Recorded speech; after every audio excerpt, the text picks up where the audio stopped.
ಈಗ ಇನ್ನೊಂದು ವೈಯಕ್ತಿಕ ದಾಳಿಯನ್ನು ಸುರೇಶ್ ಗೌಡರು ನಡೆಸ್ತಾರೆ. ಅವ್ರ ವಿರುದ್ಧ ನೀವು ಕ್ರಿಕೆಟ್ ಸ್ಟೇಡಿಯಂ ವಿಚಾರದಲ್ಲಿ ಲಂಚದ ಆರೋಪಗಳನ್ನ ಮಾಡ್ತೀರಾ. ಮಾನದ ಬಗ್ಗೆ ಜ್ಞಾನ ಇಲ್ಲದೆ ಇರತಕ್ಕಂಥ ಒಬ್ಬ ಅಜ್ಞಾನಿ ಸುರೇಶ್ ಗೌಡ. ಏನಾಗಿರೋ ನಿಮ್ಮಪ್ಪ ಅಂತ ಕೂಡ ನಾನು ಶುರು ಮಾಡ್ಕೊಂಡ್ರೆ ಬೇಕಾದ್ರೆ ಒಂದು ಫಿಲ್ಮೇ ಮಾಡಬಹುದು. ಚುನಾವಣಾ ವಿಚಾರದಲ್ಲಿ ಅಕ್ರಮ ಎಸಗಿದ್ರು ಅಂತೇಳಿ ನಾನು ಹೈಕೋರ್ಟ್ಗೆ ಹೋಗಿದ್ದೆ, ಅಲ್ಲೂ ಕೂಡ ಗೆದ್ದುಬಿಟ್ಟಿದ್ದೀನಿ. ನಮ್ಮ ತಂದೆ ಕಾನ್ಸ್ಟೇಬಲ್ ನೀನು ಎಸ್ಗೆ ತಿಂತೀಯ ಅಂತ ನಾನು ಎಸ್ಗೆ ತಿನ್ನೋಕ್ಕೆ ಇಷ್ಟಪಡಲ್ಲ. ಅದರಲ್ಲಿ ಆಪ್ತ ಸ್ನೇಹಿತರು ಸುರೇಶ್ ಗೌಡರು ಅಧಿಕಾರಿಗಳ ಮೇಲೂ ಕೂಡ ಯಾವುದು ಗೌರವ ಇಲ್ಲದ ಥರ ನಡ್ಕೋತಾರೆ. ಬಟ್ ಆಪ್ತ ಸ್ನೇಹಿತ ಅನ್ನೋಂಥದ್ದು ಸುರೇಶ್ ಗೌಡ ಇಲ್ಲಿಂದ ಹೇಳ್ಬೇಕು. ಹಿಟ್ಲರ್ ಪದ್ಧತಿ ಅನ್ನತಕ್ಕಂಥದ್ದು ತಡಿಬೇಕು. ಅವರ ದಬ್ಬಾಳಿಕೆ ಧೋರಣೆಯನ್ನು ನಾನು ನಡೆದಿದ್ದೇ ದಾರಿ ಸರಿ ಅನ್ನೋಂಥ ಮಟ್ಟಕ್ಕೆ ಇದೆಯಲ್ಲ, ಅದನ್ನು ತಡಿಬೇಕು ಅನ್ನೋದೇ ಬಂದಿದ್ದು. ಜನಕ್ಕೆ ಮಾಡಿ ನೀವು ಮ್ಯಾಚ್ ಫಿಕ್ಸಿಂಗ್ ಯಾವುದೂ ಇಲ್ಲ. ಅದೇ ಕಾರಣಕ್ಕೂ ಸರ್ ಮ್ಯಾಚ್ ಫಿಕ್ಸಿಂಗ್ ಅಂತ ಸುರೇಶ್ ಗೌಡ್ರು ಹೇಳ್ತಾರೆ. ಆಡಿಟರ್ ನಾಗರಾಜ್ ಅಂತ ಕ್ಯಾಂಡಿಡೇಟ್ ಆಗ್ತಾರೆ. 2013 ಇರಬೇಕು. 13 ಆಗ್ತಾರೆ ಕ್ಯಾಂಡಿಡೇಟು. ಅವರು ಕಾಂಗ್ರೆಸ್ಸಿಂದ, ನಾನು JDS ಇಂದ. ಸುರೇಶ್ ಗೌಡ ಬಂದು BJP ನಿಂತ್ಕೊತೀವಿ. ಅಲ್ಲಿ ನಾನು ಅವಾಗ 800-900 ಓಟ್ ಸೋಲ್ತೀನಿ. ಬರೀ 10-900 ಓಟ್ ಸೋಲ್ತೀನಿ. ಅದು ಅಲ್ಲಿ ಆಡಿಟರ್ ನಾಗರಾಜು ಅವರು ಇತ್ಕೋಸ್ತಾರೆ. ಇನ್ಕಮ್ ಟ್ಯಾಕ್ಸಲ್ಲಿ ತೋರಿಸ್ಬೇಕಲ್ಲ, ಇದರಲ್ಲಿ ಚುನಾವಣಾ ಆಯೋಗ ಕೊಡಬೇಕಾಗ್ತದೆ ಎಲೆಕ್ಷನ್ ಕಮಿಷನರ್ಗೆ. ಕೊಟ್ಟಾಗ ಸರ್ 100 ಕೋಟಿ ಒಡೆಯ ತೋರಿಸ್ತಾರೆ ಅವರು. ಎಷ್ಟು ಹೇಳಿ? 100 ಕೋಟಿ ನಾನು ಒಡೆಯ ಅನ್ನೋಂಥದ್ದನ್ನ ವೈಟ್ ಮನಿ ತೋರಿಸ್ತಾರೆ ಅವರು. ಇದು ನಾಮಿನೇಷನ್ ಮಾಡಬೇಕಾದಾಗ ಅಂಥವ್ರನ್ನ ಡಮ್ಮಿ ಕ್ಯಾಂಡಿಡೇಟು ಅಂತ ಸುರೇಶ್ ಗೌಡ್ರು ಅಂದರೆ ನಾನು ನಗಬೇಕು ಅವರಬೇಕಾ ನೀವೇ ಯೋಚನೆ ಮಾಡಿ. ಅವನನ್ನು 100 ಕೋಟಿ ಒಡೆಯ. ಅದಾದಮೇಲೆ ಉಳಿದೆರಡು ಚುನಾವಣೆಯಲ್ಲೂ ಕೂಡ ಡಮ್ಮಿ ಕ್ಯಾಂಡಿಡೇಟು ಅಂತ. ಅಲ್ಲ, ರಾಯಚಂದ್ರ ರವಿಕುಮಾರ್ ಶಕ್ತಿ ಇಲ್ವಾ ಪಾಪ ಲಿಂಗಾಯತ್ ಸಮುದಾಯದಲ್ಲಿ? ಅವ್ರದ್ದೇ ಆದಂಥ ಒಂದು ವರ್ಚಸ್ಸಿದೆ ರಾಯಚಂದ್ರ ರವಿಕುಮಾರ್ದು. ಏನು ಮಾಡೋದು ಈಗ ಕಾಂಗ್ರೆಸ್ಗೆ? ಷಣ್ಮುಖ ಅವರು ಕ್ಷೇತ್ರದಲ್ಲಿ ಪರಿಚಯನೇ ಇರಲಿಲ್ಲ. ಅವರು ಗೊಲ್ಲ ಸಮುದಾಯದಿಂದ ಬಂದಿರೋಂಥವ್ರು ಸರ್. ಅವ್ರದ್ದೇ ಆದಂಥ ಒಂದು ಪರ ಇದೆ, ಅಹಿಂದ ವರ್ಗದ್ದು, ಗೊತ್ತಿರಲಿದ್ದು. ಏನು ಅಂದರೆ ಏನು ಕಾಂಗ್ರೆಸ್ ವೀಕ್ ಆಯಿತು ನಮ್ಮ ತುಮಕೂರು ಗ್ರಾಮಾಂತರ ಅಂದರೆ, ಈಗ ಉದಾಹರಣೆಗೆ ಆಡಿಟರ್ ನಾಗರಾಜ್ ಕಂಟೆಸ್ಟ್ ಮಾಡಿದ್ರು 2013. ಅವ್ರು ಸೋತ ಮೇಲೆ ಬಿಟ್ಟುಬಿಟ್ರು, ಕ್ಷೇತ್ರಕ್ಕೆ ಬರಲಿಲ್ಲ.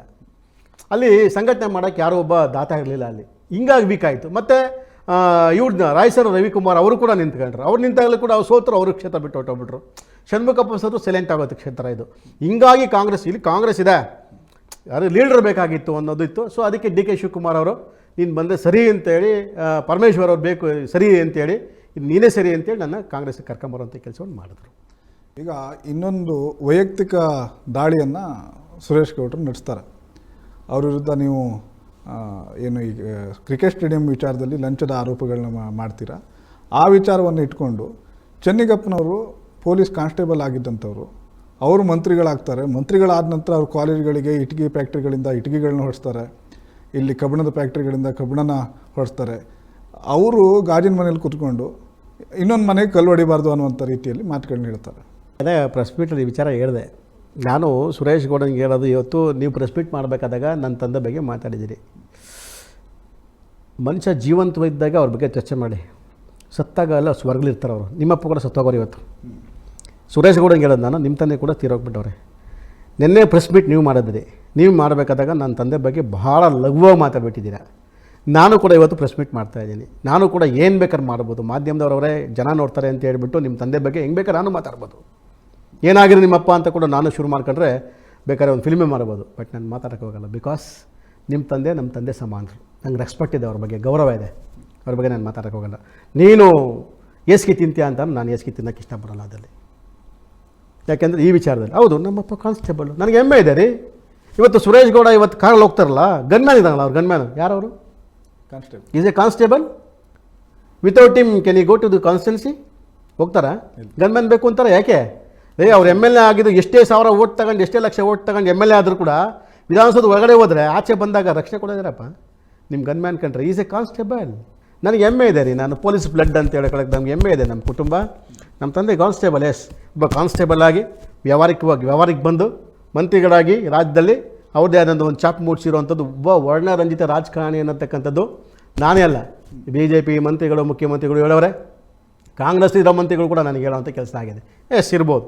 ಅದೇನೋ ಪಾಪ ಹೇಳೋರು, ಅದೇನೋ ಮಾಡಬಾರ್ದು, ಅದೇನೋ ಇದು ಮಾಡಿಬಿಟ್ಟವ್ರೆ ಅಂತೇಳಿ ಏನೋ ಹೇಳೋರೆ ಪಾಪ. ಅದೇನೋ ನನ್ನ ವಿಚಾರದಲ್ಲಿ ಸ್ಟೇಡಿಯಂ ವಿಚಾರವಾಗೇನೋ ಕಮಿಷನ್ ವಿಚಾರ ಚರ್ಚೆ ಮಾಡ್ತಾರೆ, ನಾನು ಮಾನ ನಷ್ಟ ಮೊಕದ್ದಮೆ ಹಾಕ್ತೀನಿ, ಹಂಗೆ ಹಿಂಗಿದೆ. ನಾನು ಮಾನದ ಬಗ್ಗೆ ಜ್ಞಾನ ಇಲ್ಲದೆ ಇರತಕ್ಕಂಥ ಒಬ್ಬ ಅಜ್ಞಾನಿ ಸುರೇಶ್ ಗೌಡ. ಹೇಳಿ, ಜ್ಞಾನ ಇಲ್ಲ ಆತನಿಗೆ ಅಂತ ಅನಿಸುತ್ತೆ ನನಗೆ. ಸೊ ಇರಲಿ, ನಾನು ಮಾತಾಡ್ಬೋದಾಗಿತ್ತು. ಬಟ್ ಆದರೆ ನಾನು ಆತನಿಗೆ ಒಂದು ಮಾತು ಹೇಳೋವಂಥದ್ದು, ದಯವಿಟ್ಟು ನೋಡಪ್ಪ, ನೀನೇ ನಿನ್ನೆ ಪ್ರೆಸ್ ಮೀಟ್ ಮಾಡಬೇಕಾದಾಗ ಒಂದು ಮಾತಾಡಿದ್ದೆ, ವೈಯಕ್ತಿಕವಾಗಿ ಯಾವುದೇ ಕಾರಣಕ್ಕೂ ನನ್ನ ವಿಚಾರವನ್ನು ವೈಯಕ್ತಿಕವಾಗಿ ಚರ್ಚೆ ಮಾಡೋದು ಬೇಡ ಅಂತ ನಾನು ಮನವಿ ಮಾಡ್ಕೊಂಡಿದ್ದೆ. ವೈಯಕ್ತಿಕ ವಿಚಾರ ನಾನು ನೀನು ಫೈಟ್ ಮಾಡೋಣ. ಇಲ್ಲಿರೋದು ಏನು ರಾಜಕಾರಣ, ನನ್ನ ಮತ್ತು ನಿನ್ನ ಮಧ್ಯೆ ರಾಜಕಾರಣ. ಕುಟುಂಬ ತರೋದು ಬೇಡ. ಕುಟುಂಬ ನೀನೇ ತರಬೇಕು, ತೀರ್ಮಾನ ಮಾಡೋದು ನೀನು ತಗೊಂಡು ನಾನು ತಗೊಂಡು ಬರ್ತೀನಿ. ಜನಕ್ಕೆ ಎಂಟರ್ಟೈನ್ಮೆಂಟ್ ಸಿಗ್ತದೆ, ಆಗೋದು ಬೇಡ ಅಂತ ಮನವಿ ಮಾಡಿದ್ದೆ. ನಾನು ಕೂಡ ಹೇಳ್ತಾ ಇದ್ದೀನಿ, ಕುಟುಂಬದ ವಿಚಾರ ತರೋದು ಬೇಡ. ತಂದೆನೋ ತಾಯಿನೋ ಹೆಂಡತಿನೋ ಮಕ್ಕಳು ಎಲ್ಲೋ ಇರ್ತಾರಪ್ಪ, ಅವ್ರಿಗೇನು ಗೊತ್ತು ರಾಜಕೀಯ. ಸೊ ಅದನ್ನು ಸ್ಟಾಪ್ ಮಾಡಬೇಕು ಅಂತ ಕೂಡ ನಾನೆಲ್ಲ ಒಂದು ಕಡೆ ಸುರೇಶ್ ಗೌಡ ಹಿಂಗೆ ಹೇಳಿದ್ದೀನಿ. ಸೊ ಅದೇನೋ ಮಾನನಷ್ಟ ಮೊಕದ್ದಮೆ ಅಂತ ಹೇಳಿದ್ರೆ ನಾನು ಅದನ್ನು ಕಾನೂನು ಪ್ರಕಾರ ರೆಡಿ ಇದ್ದೀನಿ ಇದನ್ನು ಫೇಸ್ ಮಾಡಲಿಕ್ಕೆ. ನಾನು ಕೂಡ ಈಗಾಗಲೇ ನಮ್ಮ ತಂದೆ ಬಗ್ಗೆ ಏನು ಭಾಳ ತುಚ್ಛವಾಗಿ ಮಾತಾಡೋರು, ನಾನು ಕೂಡ ಒಂದು ಮಾನನಷ್ಟ ಮೊಕದ್ದಮೆ ಮಾಡಲಿಕ್ಕೆ ನಾನು ರೆಡಿ ಇದ್ದೀನಿ. ಇನ್ನೊಂದು ವಿಚಾರನ ಹೇಳ್ತಾರೆ, ಚುನಾವಣಾ ವಿಚಾರದಲ್ಲಿ ಅಕ್ರಮ ಎಸಗಿದ್ರು ಅಂತೇಳಿ ನಾನು ಹೈಕೋರ್ಟ್ಗೆ ಹೋಗಿದ್ದೆ, ಅಲ್ಲೂ ಕೂಡ ಗೆದ್ದುಬಿಟ್ಟಿದ್ದೀನಿ. ಈಗ ಸುಪ್ರೀಂ ಕೋರ್ಟಲ್ಲೂ ಕೂಡ ಗೆಲ್ತೀನಿ ಅನ್ನುವಂಥ ವಿಶ್ವಾಸ ಇದೆ. ಈಗ ಮತ್ತೆ ಮಾನನಷ್ಟ ಮೊಕದ್ದಮೆ ಹಾಕ್ತೀನಿ ಅನ್ನೋಂಥ ನೀವು ಈಗ ಪ್ರಸ್ತಾಪ ಮಾಡಿದೆ. ನಾನು ಸುರೇಶ್ ಗೌಡನಿಗೆ ಒಂದು ಪ್ರಶ್ನೆ ಕೇಳೋವಂಥದ್ದು, ಚುನಾವಣೆ ರಾಜಕಾರಣ ಬಂದಾಗ ಸೋಲು ಗೆಲುವು ಸಹಜ. ಕೆಲವು ಕೋರ್ಟ್ಗಳಲ್ಲಿ ನ್ಯಾಯಾಲಯಗಳಲ್ಲಿ ಒಂದು ಸೋಲು ಅಪ್ ಡೌನ್ ಆಗ್ತದೆ, ಸಹಜ ಅದು. ಹೈಕೋರ್ಟಲ್ಲೇನೋ ಈಗ ನಿಮ್ಮ ಪರವಾಗಿ ಏನೋ ಆಯಿತು ಅಂತ ನೀವೇನೋ ಭಾಳ ಕೊಚ್ಕೊಂಡ್ರಿ ನೆನೆ, ಪಾಪ ನೋಡ್ತಿದ್ದೆ ಅದನ್ನು. ಸುಪ್ರೀಂ ಕೋರ್ಟಲ್ಲಿ ಸ್ಟೇ ಹಾಕ್ಕೊಟ್ರು ನನಗದು. ಹೈಕೋರ್ಟಲ್ಲಿ ನಿಮ್ಮ ಕೇಸು ನಾನು ಗೆದ್ದುಬಿಟ್ಟೆ ಅಂತಲ್ಲಪ್ಪ, ಸುಪ್ರೀಂ ಕೋರ್ಟಲ್ಲಿ ಸ್ಟೇ ಹಾಕ್ಕೊಟ್ರು ನನಗದು. ಸ್ಟೇ ಕೊಡಲಿಲ್ವೇ? ನನಗೂ ಒಂದು ಜಯ ಸಿಗಲಿಲ್ವ ಅಲ್ಲಿ? ಮತ್ತು ನಾನು ಗೆದ್ದಿದ್ದೀನಿ. ನ್ಯಾಯಾಂಗ ನೋಡಿ, ಒಂದೊಂದು ಕೋರ್ಟು ಒಂದೊಂದು ಸೈಟೇಷನ್ ಮೇಲೆ ಆದೇಶ ಮಾಡ್ತವೆ. ಸೊ ಇನ್ನೂ ಆದೇಶ ಆಮೇಲೆ ಒಂದು ಕೋರ್ಟಲ್ಲಿ ಒಂದು ಕೇಸ್ ಇದ್ದಾಗ ಅದ್ರ ಬಗ್ಗೆ ನಾವು ಚರ್ಚೆ ಮಾಡಬಾರ್ದು.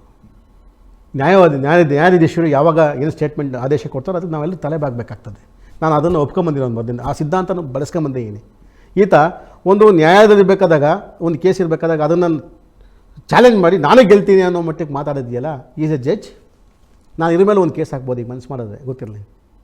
ನಾನೇ ಗೆಲ್ತೀನಿ ಕೇಸ್ನ ಅಂತ ಹೇಳ್ತಾರಲ್ಲ ಇವರು. ಒಬ್ಬ ಎಮ್ ಎಲ್ ಎ ಆಗಿ, ಕಾಮನ್ ಮ್ಯಾನ್ ಆದರೂ ಪರವಾಗಿಲ್ಲ, ಒಬ್ಬ ಎಮ್ ಎಲ್ ಎ ಆಗಿ ಲಕ್ಷಾಂತರ ಜನಗಳನ್ನ ಪ್ರತಿನಿಧಿಸುವಂಥ ಒಬ್ಬ ವ್ಯಕ್ತಿಯಾಗಿ ನಾನೇ ಗೆಲ್ತೀನಿ ಅಂತ ಯಾವ ಬೇಸ್ ಮೇಲೆ ಹೇಳ್ತೀರಿ ನೀವು?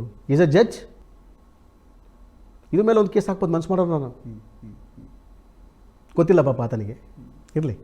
ಇನ್ನೊಂದು, ಈಗ ನಿಮ್ಮ ಆಪ್ತ ಸ್ನೇಹಿತರು ಸುರೇಶ್ ಗೌಡರು ಅಧಿಕಾರಿಗಳ ಮೇಲೂ ಕೂಡ ಯಾವುದು ಗೌರವ ಇಲ್ಲದಿದ್ದ ಥರ ನಡ್ಕೋತಾರೆ, ರಾಜಕಾರಣಿಗಳ ವಿರುದ್ಧವೂ ಕೂಡ ಅದೇ ಥರ ಮಾತಾಡ್ತಾರೆ. ಅಂದರೆ ಅವ್ರಿಗೆ ಕಡಿವಾಣ ಯಾರು ಹಾಕಬೇಕು ಅಂತ ಸರ್? ಆ ಹಿಟ್ಲರ್ ಪದ್ಧತಿ ತಡಿಬೇಕು ಅಂತ ನನಗೆ ಮುಂದಕ್ಕೆ ಬಂದಿರೋದು. ಹೇಳಿದ್ನಲ್ಲ, ಹಿಟ್ಲರ್ ಪದ್ಧತಿ ಅನ್ನತಕ್ಕಂಥದ್ದು ತಡಿಬೇಕು. ಅವರ ದಬ್ಬಾಳಿಕೆ ಧೋರಣೆಯನ್ನು ನಾನು ನಡೆದಿದ್ದೇ ದಾರಿ ಸರಿ ಅನ್ನೋಂಥ ಮಟ್ಟಕ್ಕೆ ಇದೆಯಲ್ಲ, ಅದನ್ನು ತಡಿಬೇಕು ಅನ್ನೋದೇ ಬಂದಿದ್ದು. ನಾನು ಜನಕ್ಕೆ ಮಾಡಿ, ನೀವು ಜನಕ್ಕೆ ಏನು ಬೇಕಾದ್ರೂ ಮಾಡಿ, ನಾವು ಇದು ಮಾಡ್ತೀವಿ, ಎಕ್ಸೆಪ್ಟ್ ಮಾಡ್ಕೊತೀವಿ, ನಿಮ್ಮ ಜೊತೆ ಬೆಂಬಲಿಸ್ತೀವಿ. ಅದನ್ನೆಲ್ಲ ಕಡಿವಾಣ ಹಾಕ್ಲಿಕ್ಕೆ ನಾನು ಬಂದಿದ್ದೀನಿ. ಕಡಿವಾಣ ಹಾಕ್ತೀನಿ, ಬಿಡಲ್ಲ ಯಾವುದೇ ಕಾರಣಕ್ಕೂ ಕೂಡ. ನೀವು ನ್ಯಾಯವಾಗಿ ಹೋಗಿ, ಕರೆಕ್ಟಾಗಿ ಕಾನೂನುಬದ್ಧವಾಗಿ ಕೆಲಸ ಮಾಡ್ಕೊಂಡು ಹೋಗಿ, ನೀವು ಬೆಂಬಲಿಸ್ತೀವಿ. ಅದು ಬಿಟ್ಬಿಟ್ಟು ನೀವೇನೇ ತಪ್ಪು ಮಾಡೋದು ಟೀಕೆ ಮಾಡೋದು ನಮ್ಮ ಕರ್ತವ್ಯ. ವಿರೋಧ ಪಕ್ಷ ಇದ್ಕೊಂಡು ಟೀಕೆ ಮಾಡ್ತೀವಿ ಅದನ್ನು. ಈಗ ಇನ್ನೊಂದು, ತುಮಕೂರು ಗ್ರಾಮಾಂತರ ಕ್ಷೇತ್ರದ ರಾಜಕೀಯ ಇಷ್ಟೊಂದು ಹೈ ವೋಲ್ಟೇಜ್ ಆಗಿ ಯಾವಾಗ ಬದಲಾಯಿತು ಸರ್? ಯಾಕೆ ನೀವು ಎಂಟ್ರಿ ಕೊಟ್ಟ ತಕ್ಷಣವೇ ಆ ರೀತಿಯಾಗಿ ಚೇಂಜ್ ಆಗೋಯ್ತಾ? ಎಲ್ಲಿಂದ ಸ್ಟಾರ್ಟ್ ಆಯಿತು ಅಂತ? ಸರ್, ನಾನು ಆ್ಯಕ್ಚುಲಿ ತುಮಕೂರು ಗ್ರಾಮಾಂತರಕ್ಕೆ ಬರಬೇಕು ಅನ್ನೋವಂಥದ್ದೇನು ನನ್ನ ಪ್ಲ್ಯಾನ್ ಇರಲಿಲ್ಲ. ನಾನು ಮನಸ್ಫೂರ್ತಿಯಾಗಿ ಇವತ್ತು ನಿಮ್ಮ ಮತ ಹೇಳ್ತೀನಿ ಕೇಳಿ. ನಾನು ಯಾವತ್ತೂ ಎಲ್ಲರೂ ಸ್ಟೇಟ್ಮೆಂಟ್ ಕೊಟ್ಟಿಲ್ಲ, ಇವತ್ತು ಕೊಡ್ತೀನಿ ಕೇಳಿ. ನಾನು ಮಧುಗಿರಿಲಿ ಎಮ್ ಎಲ್ ಎ ಆಗಿದ್ದಾಗ ಸುರೇಶ್ ಗೌಡ ನಾನಿಬ್ಬರು ಕ್ಲೋಸ್ ಫ್ರೆಂಡ್ಸೇ. ಸುಮಾರು 3 ವರ್ಷ ನಾನು ಅವ್ರ ಜೊತೆನೇ ಇದ್ವಿ. ಜೊತೆ ಇದ್ದಾಗ ಅವರ ನಡವಳಿಕೆ ಇತ್ತಲ್ಲ, ನಾನು ಅನಿರೀಕ್ಷಿತವಾಗಿಲ್ಲ ಕಾರ್ಯಕರ್ತರು ಇವರು ಇಲ್ಲ JDS ಇಲ್ಲವೇ ಇಲ್ಲ ಅಲ್ಲಿ ಗ್ರಾಮಾಂತರ ನೀವು ಬರಬೇಕು ಅನ್ನೋದಷ್ಟೊಂದು ಪ್ರೆಷರೇ ಜಾಸ್ತಿ ಆಯ್ತು ನನ್ನ ಮೇಲೆ. ನೋಡೋಣ ಕ್ಷೇತ್ರಕ್ಕೆ ಹೆಂಗೆ ಐತೆ ಅಂತ ಹೇಳ್ಬಿಟ್ಟು ಎತ್ತೇಳಿ ಮಾರಮ್ಮನ ಜಾತ್ರೆ ಇತ್ತು. ಆ ಜಾತ್ರೆಗೆ ಬಂದಾಗ ಅವರು ಬಂದಿದ್ದರು. ಅವರು ಎಮ್ ಎಲ್ ಎ ಆಗಿದ್ದರು, ನಾನು ಮಾಜಿ ಎಮ್ ಎಲ್ ಎ ಆಗಿದ್ದೆ. ಆವಾಗ ಅಲ್ಲಿ ತುಂಬೆ ಒಂದು ಪೂಜೆ ಅಂತ ಮಾಡ್ತಾರೆ ಎತ್ತೇಳಿ ದೇವಸ್ಥಾನದಲ್ಲಿ. ಆವಾಗ ಅವರು ಬಂದು ನಾನು ಬಂದಾಗ ನಾನು ಮಾತಾಡಿಸ್ದೆ ಅವ್ರನ್ನ. ಮಕ್ಕ ತಿರ್ಸ್ಕೊಂಡು ಹೋದ್ರು, ನಾನು ಮಾತಾಡಿಸಲಿಲ್ಲ ಅವರು. ನಾನು ಅವಲೇ ಅನ್ಕೊಂಡು ಏನಪ್ಪ ಇಷ್ಟೊಂದು ದ್ವೇಷ ಮಾಡ್ತಾನೆ ಮನುಷ್ಯ, ನೋಡೇ ಬಿಡು ಅಂತ ಅವತ್ತು ನನ್ನ ಕ್ಷೇತ್ರಕ್ಕೆ ಬಂದು ನಾನು ಚಾಲೆಂಜ್ ಮಾಡೋದು ಬಿಡು ಅಂತ ಅನ್ಕೊಬಿಟ್ರೆ ನೀವು ಬರ್ತೀರಾ ಅಂತೇಳಿ ತುಮಕೂರು ಅವ್ರಿಗೆ ಎಲ್ಲ ಒಂದು ಕಡೆ ಭಾವನೆ ಬಂದಿತ್ತು. ಇವನು ನನ್ನ ಜೊತೆ ಇದ್ದವನೇ ಇವನೇ ಬಂದ ಚುನಾವಣಾ ಮಾಡ್ಕೊಳ್ಳೋಕೆ ಯಾಕೆ ಬೇಕಾಗಿತ್ತು ಅನ್ನೋ ಭಾವನೆ ಅವ್ರಿಗೆ ಬಂದಿತ್ತೇನೋ. ಸೊ ಅವತ್ತಿಂದ ಅವರು ದ್ವೇಷ ಮಾಡೋಕ್ಕೆ ಶುರು ಮಾಡಿದ್ರು. ರಾಜಕಾರಣವಾಗಿ ಅಷ್ಟೇ, ವೈಯಕ್ತಿಕವಾಗಲ್ಲ, ರಾಜಕಾರಣವಾಗಿ ನಾನು ಕೂಡ ಅದೇ ರೀತಿ ದ್ವೇಷ ಮಾಡೋಕ್ಕೆ ಶುರು ಮಾಡ್ಕೊಂಬಿಟ್ವಿ. ರಾಜಕಾರಣ ಪಕ್ಷ ಆಮೇಲೆ ಇಲ್ಲಿ ನೀವು ಹೇಳ್ದಂಗೆ ಇಲ್ಲಿ ಪಕ್ಷ ಅನ್ನೋದಕ್ಕಿಂತ ವ್ಯಕ್ತಿಗಳು ನಾನು ಅಕ್ಸೆಪ್ಟ್ ಮಾಡ್ಕೊತೀನಿ. ಅವ್ರಿಗೂ ಬೆಂಬಲಿಗರವ್ರೆ, ಅವ್ರಿಗೂ ಅಭಿಮಾನಿಗಳೇ ಇಲ್ಲ ಅನ್ನೋಣ. ನಾನು ಸುರೇಶ್ ಗೌಡನ್ಗೆ ಅವ್ರದ್ದೇ ಅಂತ ಅವ್ರಿಗೂ ಅಭಿಮಾನಿಗಳವ್ರೆ, ಅವ್ರಿಗೂ ಬೆಂಬಲಿಗರು ಅವ್ರಿಗೂ ಅವರೇ. ನನ್ನದೇ ಆದ ಅಭಿಮಾನ ನನಗೂ ಐತೆ, ನಮಗೆ ಅಂಥ ಕಾರ್ಯಕರ್ತರ ಪಡೆ ನನಗೂ ಇದೆ. ನಮ್ಮ ಕೇವಲ ಗ್ರಾಮಾಂತರ ಒಂದೇ ಅಲ್ಲ, ಮಧುಗಿರಿ, ಕೊರಟಗೆರೆ, ತುಮಕೂರು ನಗರ, ಗ್ರಾಮಾಂತರ, ಕೆಲವು ತುರುವೇಕೆರೆ ಮತ್ತು ನಮ್ಮದೇ ಆದಂಥ ನೆಲಮಂಗಲ, ದೊಡ್ಡಬಳ್ಳಾಪುರ, ಈ ಒಂದು 6-7 ತಾಲೂಕಲ್ಲಿ ಚೆನ್ನಿಗಪ್ಪ ಅವ್ರ ಕುಟುಂಬದ ನಮ್ಮದೇ ಒಂದು ಪಡೆ ಇದೆ ಅಲ್ಲಿ, ನಮ್ಮದೇ ಆದಂಥ ಅಭಿಮಾನಿಗಳಿವೆ, ನಮ್ಮದೇ ಆದಂಥ ಕಾರ್ಯಕರ್ತರ ಪಡೆ ಕೂಡ ಇದ್ದಾವೆ. ಸೊ ಈ ನಿಟ್ಟಿನಲ್ಲಿ ಈ ರೀತಿ ಒಂದು ಇದ್ರ ಮೇಲೆ ನನಗೂ ಅವ್ರಿಗೂ ರಾಜಕಾರಣ ಜಿದ್ದು ಬಂತು ಬಿಟ್ಟರೆ ವಿನ, ಪಾಪ ಮೊನ್ನೆ ರೀಸೆಂಟಾಗೇನೋ ಪ್ರೆಸ್ ಮೀಟ್ ಮಾಡ್ಬೇಕಾದ್ರೆ ಹೇಳವ್ರೆ ನಾನು ಆಪ್ತ ಸ್ನೇಹಿತರು. ನಾನು ಆಪ್ತ ಸ್ನೇಹಿತನೇ ಅಂತೀನಿ, ಇಲ್ಲ ಅಂತೇನಲ್ಲ. ಬಟ್ ಆಪ್ತ ಸ್ನೇಹಿತ ಅನ್ನೋಂಥದ್ದು ಸುರೇಶ್ ಗೌಡ ಇಲ್ಲಿಂದ ಹೇಳ್ಬಾರ್ದು, ಇಲ್ಲಿಂದ ಹೇಳಬೇಕು. ಅದಕ್ಕೆ ನಾನು ರೆಡಿ ಇದ್ದೀನಿ ಅದಕ್ಕೆ ರಾಜಕಾರಣ ಮಾಡ್ಕೊಂಡು ಹೋಗೋಣ. ಬನ್ನಿ, ನೀವು ಬನ್ನಿ, ನಾನು ಬರ್ತೀನಿ. ಹೋರಾಟಗಳು ಮಾಡ್ತೀರಾ, ನಮ್ಮ ತಾಲೂಕಿಗೆ ನೀವು MLA ಇದ್ದೀರಾ, ನಮ್ಮ ಸರ್ಕಾರ ಇದೆ.